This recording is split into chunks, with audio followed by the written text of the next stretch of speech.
Alright, I thought I'd do a little bit more fortune telling now.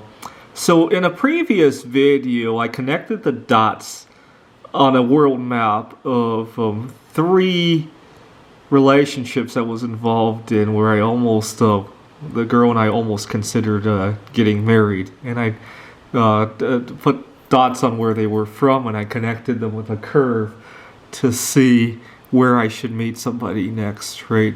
But that was around the world. Let's think about the United States. So there was a girl from Chicago. She and I were close, but we broke up because she got very jealous of me spending time alone. On top of having the relationship with her, right? She wanted 100% of me, right? And then there was another girl from Rochester, New York.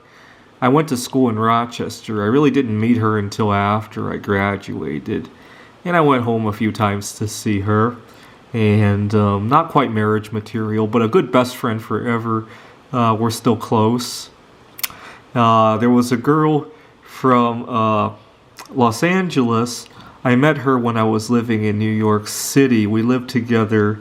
And my first day moving into the apartment, she introduced me to the area. And what was really nice was that at the time, it had been many years since I had seriously dated because I got into a mess when I was going to school. I had a girl take advantage of me and I got very scared about dating. And plus, I really enjoyed spending time alone, which is what gives me a lot of trouble today with relationships. I like connecting and networking with people, but then I like to retreat and go do stuff myself, right? Writing computer games. I recently took up bowling. The other day I scored 180 and stuff like that, right? So that's been a big juggling act for me over the last couple of years, is how do I have a relationship but be single at the same time, right? I've been struggling to do that, right? Okay, so let's connect the dots here to see. So we got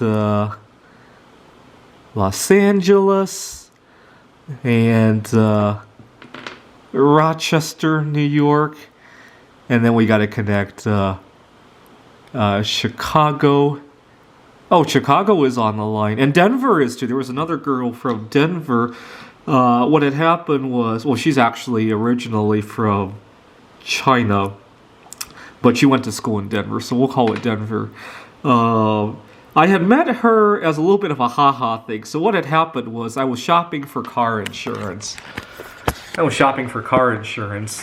And my insurance agent was asking me if I qualified for various discounts, where did I work and all that. And when the insurance agent, when she heard that I was single, she was like, why don't you get married? You could save this much on car insurance. And she showed me on the app. And it was very insulting because I really loved my single life. I did at the time. This was 4 years ago now. And so later, after I left her office, I went online, I posted, would anybody like to marry me so that both of us can save money on car insurance? Because you could save how much on car insurance, and it'll just be on paper. You know, we don't have to see each other. We don't have to do anything. We don't have to sleep together. Let's just get married so that we can save some money and we can do some good with that money, right? I think that's what I said on there. I get an email from a girl saying, I'm interested. And I ask her, well, how much do you pay for car insurance? What kind of car do you drive? And she doesn't even drive. I said, well, why are you interested then? She said that I like people who will think outside the box. And so we met up a few times. And it was good experience. You got to understand, at the time, I really, really, really, really like being alone, much more so than nowadays. She kind of showed me that it's okay to balance that with a relationship too. But she's in a completely different line of work than I am, and she ended up moving out of the area anyhow.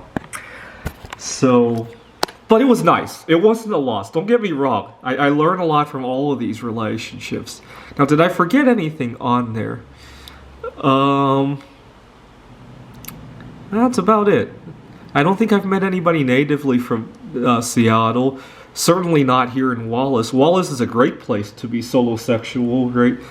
And so, somewhere along this line, my future wife lies, right? Let's see where we got. We got Rochester, Buffalo, right? The upstate New York kind of area. Detroit. I might go to Detroit to buy a $5 house, right? Because historically, well, let's see. Historically, it takes about 1,000 ounces to buy a house, right? So those are really undervalued, right? The rest of America is overvalued, right? Let's see what we got here. Des Moines, I've been there before. I can't really think about much there. I've never been to Nebraska.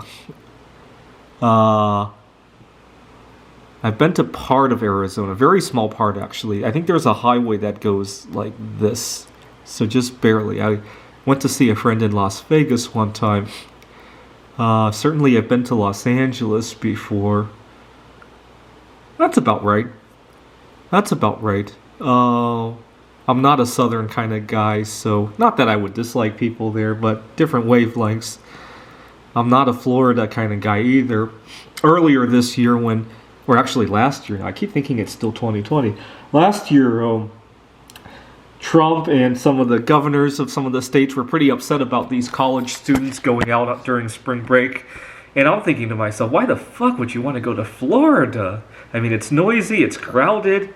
I mean, even before last year, I love social distancing. I hate really big crowds and loud noises. I have to get over that fear. But I'm not going to jump to Florida for my first experience with it. I'm thinking about going somewhere like maybe Tijuana, because if I can't understand the language, even if it's noisy, it tends not to bother me as much. All right. So, yeah, that was a little bit of fortune telling for me.